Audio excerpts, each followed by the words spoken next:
What's happening, guys? Rafael here.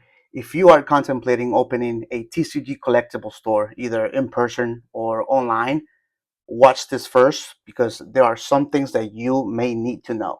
So, number one, I've been in the hobby for years, and as many of you already know, it is very expensive. It can very quickly get out of hand with Pokemon's products and the skyrocketing prices that they come with. Back in 2019, I started selling collectibles, Funkos, statues, Pokemon, a lot of that type of products in an effort to fund the hobby because, like I said, it can get very expensive. In 2019, I also decided to open my own YouTube channel, which is this channel that you're on right now. And what I didn't know is that ripping Pokemon for content was very expensive. It quickly got very expensive. I don't know if you guys follow Pokey or not, but he's got a lot of good information out there that talks about this topic, and I resonated with him a lot because I did that. I went through that. I lived that. I was basically scouting for product, ripping product for content, and it got very expensive very quickly. So I do not recommend that. The videos in this YouTube channel, if you scroll back, I think the last one was several years back. The only reason why I never got rid of them is because my daughters, my kids watch those videos to this day. So I left the channel how it is, and now we have essentially repurposed the channel to Topshop Collectibles, which is my new 2025 project, if you will, and hoping to do great things with that. But more on that later.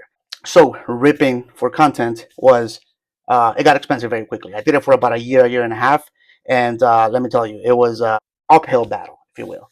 Back in 2019, I also had distribution access. I had access to Southern Hobby back in the day. And by the way, if you see me looking down here, it's because I got my bullet points of what I gotta talk about. But anyway, I had distribution access, and essentially, just like Pokey talks about all the time, you needed to scrape the bottom of the barrel, whatever, buy essentially whatever nobody wanted.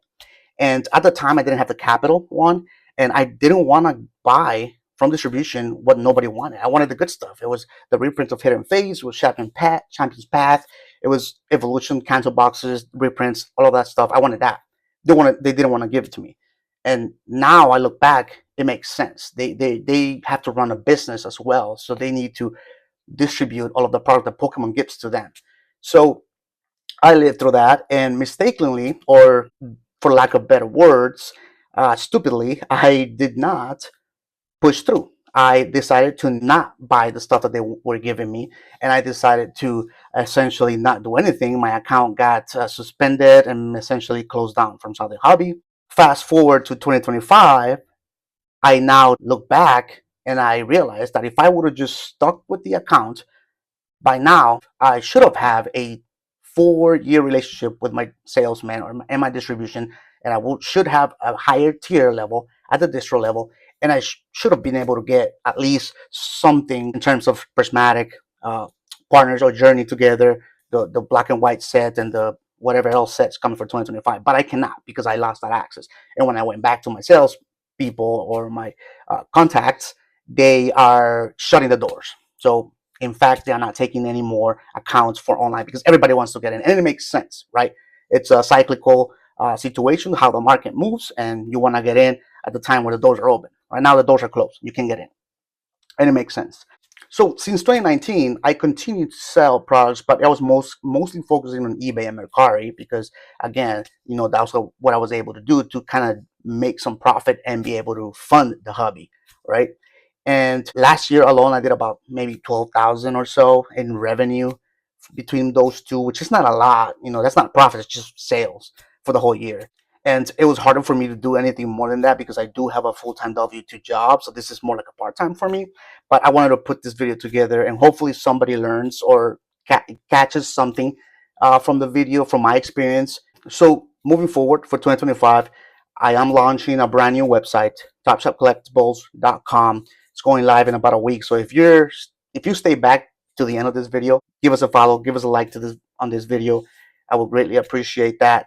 We will try to do things better for 2025. We are going to try to learn from our mistakes that were made in 2029 because a lot of them were made, and we are trying to capitalize on the market and what it has to offer today, because it is crazy times right now, as you may already know, in the Pokemon TCG community. So I am going to repurpose this YouTube account for Topshop Collectibles. We're going to try attempt number two, if you will, at trying to make this into a all things TCG collectible store.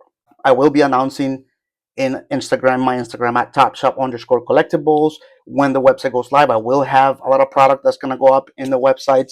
There will be some discounts. There will be some specials. I will have prismatic, and no, it's not going to be at the crazy market price that everybody has. I just wanted to make this intro video, put it out there, so that you guys know what is that we got going on and why the change of the YouTube channel and why, I didn't post for the past 2 years or so. If you're still a subscriber to the channel and you want to learn, the ins and out of how we're going to build this and see the behind the scenes of how we're going to attempt to build this business, stay with us. We will be ripping Pokemon as well, because again, we're in it, in the hobby as collectors as well, and my kids enjoy it. My wife, I do it, so we're gonna be ripping in the channel as well. But a lot of my content is gonna revolve around how to make the business work, how to learn from the mistakes that were already made, and how to move past that. How to capitalize in the business of having a TCG store online without breaking the bank, and the entry bar for a lot of people right now, it's very small. You don't need a lot of money to enter. You can do raw, you can do sealed, you don't need a lot to start. So I'm gonna start putting out content for you guys, and hopefully you guys find this beneficial or find this useful. Let me know in the comment sections what you guys think about the video, and we'll continue to push through. I'll let you guys know more when I know more about the website, and we'll take it from there. So yeah, have a good one, guys. Peace.